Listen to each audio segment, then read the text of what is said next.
Welcome back. In this video, I'm going to teach you how to distinguish confidence in yourself versus your ability to rely on your skills to get a result.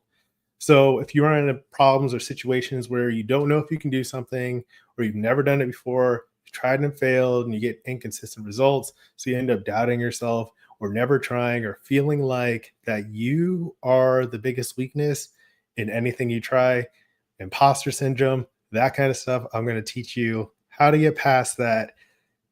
With this, your activities, fears, moods, and results are not you. I'm going to help you understand that and take a deep dive at expressions like it's in you, not on you, be, do, and have, other common expressions that might apply to help you stop feeling discouraged or afraid to start so you can focus on the process to getting results for the life that you want. How's that sound? My name is Reggie. I'm the founder of Fit for Freelance, where I build adaptive business leaders through compassionate health coaching. My mission is to make health an engaging part of the entrepreneur's journey by inspiring confident ownership of their path to freedom and fitness. That confidence is essential anytime you're trying to make a major change. And this is something that came up on a coaching call today, and it's been a recurring theme the last couple of days. So it's on my heart to talk about it. When I get speaking on this freely, things flow naturally. I kind of came back and took some notes and hope I can deliver a message that can help you lead a healthy, fulfilling life of your dreams. So this comes up in week 2 and week 12 of the Guilt-Free Game Plan. That's my coaching process, link below. Something that happened today on a mastermind call with my other freelance medical writing colleagues around the state. We talked about imposter syndrome, how someone is starting their freelance career and they have doubts and questions about whether they can build a book of business to sustain their life. So that came up. We talked about it for a little bit. It was actually keeping her from doing things that she needed to do to market herself, like setting up a directory profile. And so that's actually holding her back and keeping her from doing what she wants. Then later on the call, someone else joined and had a similar challenge with imposter syndrome. And I was like, wait, this is a recurring theme. We got to get to the bottom of this. And then today on the call with my client, we could go through an exercise on week 2, and today was week 12. After she's already got some great results to get set up for the next 12 weeks, she asked, or one of the questions is the biggest strength, skill, or biggest strength, special skill, or trait. We asked that so you can have a better understanding of yourself and you can apply those skills for reaching your health and business goals. She said she was detail oriented.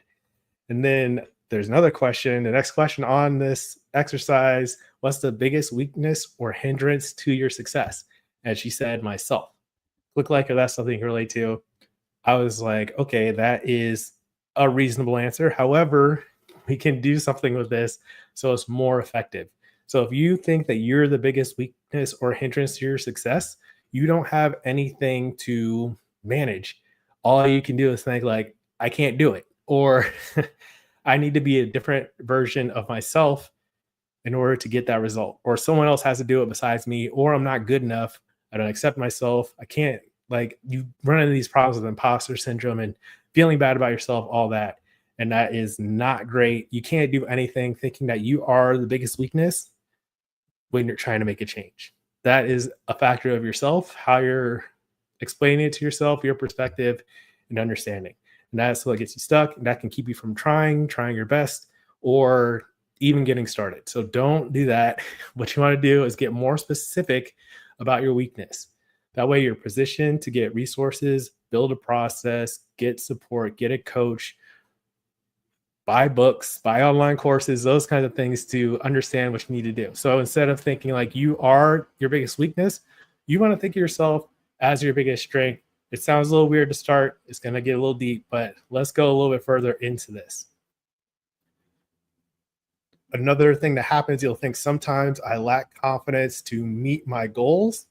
And then most people, what they'll do in order to get a result, if they have a desire, right? If they want to lose 10 pounds or they want to get new clients for a freelance business, they want to have that outcome. They want to have it. So then they do things to get that. And then you imagine that's how you become the person you want to be, right? If you want to be successful, you think you have to do a bunch of things, and then you have money, and then that's what makes you successful and rich. This is the have, do, be like a very common way of thinking. And I suggest to you, propose that that is a backwards approach to leading the healthy, fulfilling life of your dreams. Because anytime you go backwards like that, when you want a result, so you do things to get it, and then you feel like you become the person that has that, that means your confidence relies on your previous success. So if you don't have any experience with that, then you don't have that confidence to start. And that is like a self-negating process. You can't get started like that, or you don't have any confidence like that because you don't have any prior record of success. And this keeps you from trying things, and it can make you feel like you're not ready to try, or you're never ready, or you need to study more, or you need to change something by yourself, or you need to be a totally different person. So this is not a steady foundation. This makes your confidence codepend on your previous success. Look like this starting to make more sense to you. And so what happens when you do that, you're relying on your skills to get a result for confidence, for your sense of confidence. That's conditional self-esteem. You're saying, I'm only good enough if I get this result, or I can only be someone if I am someone I'm not. All right. So it's supposed to be the other way. Cat Williams had a good joke on this. It's supposed to be esteem of yourself.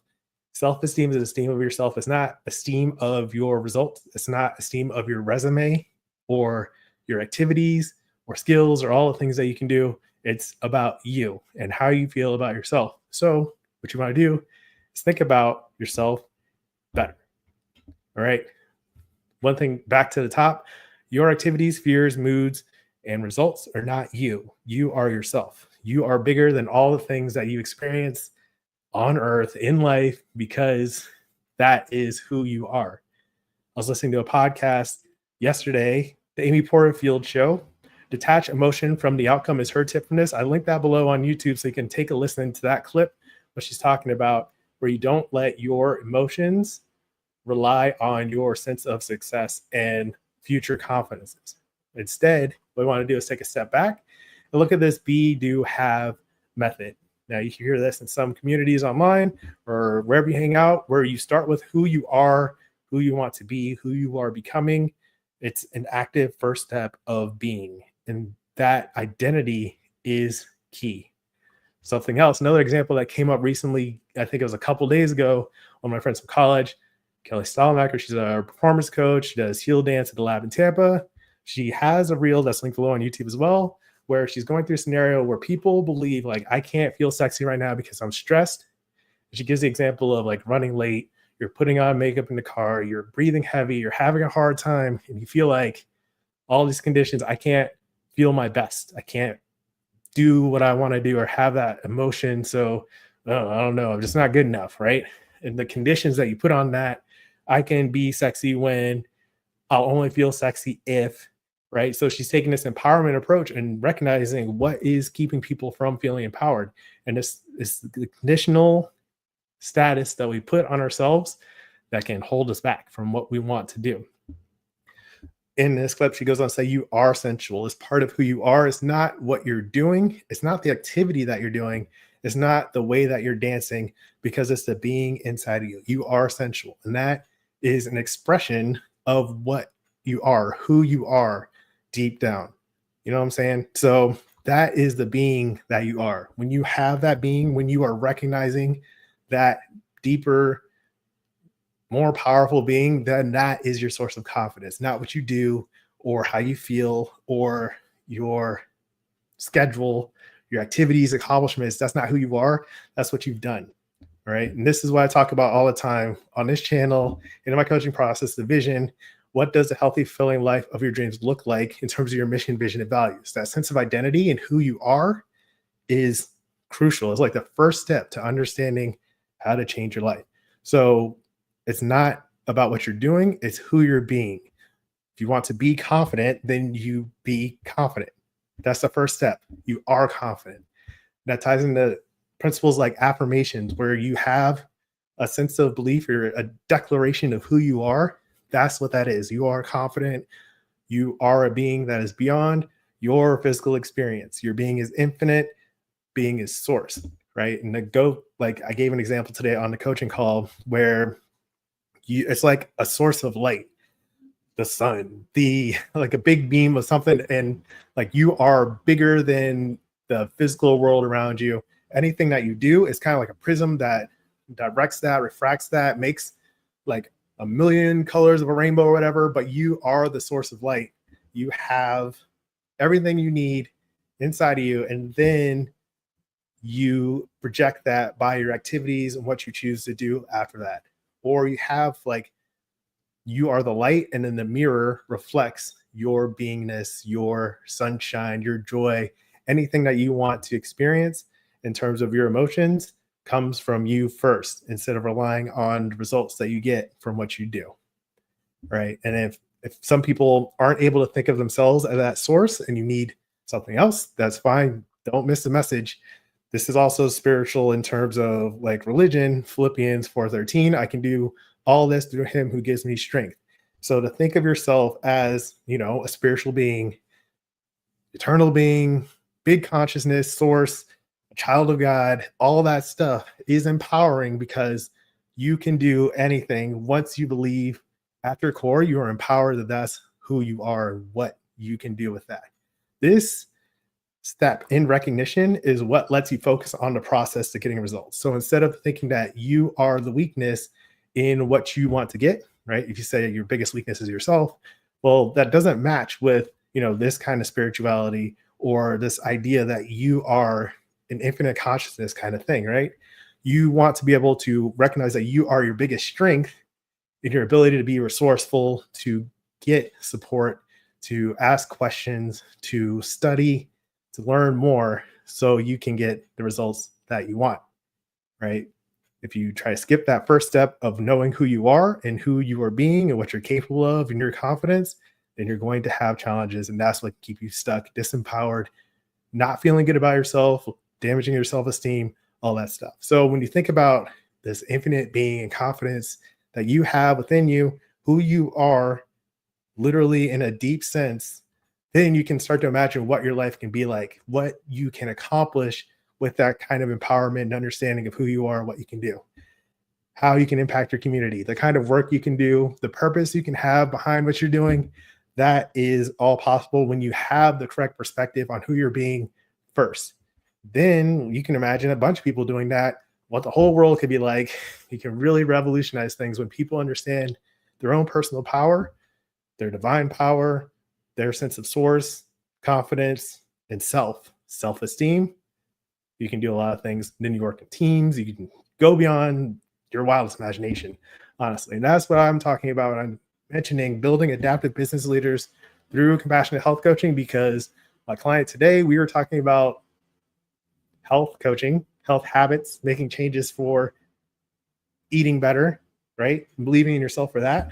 But these lessons are massively applicable to anything that you're trying to accomplish with your life.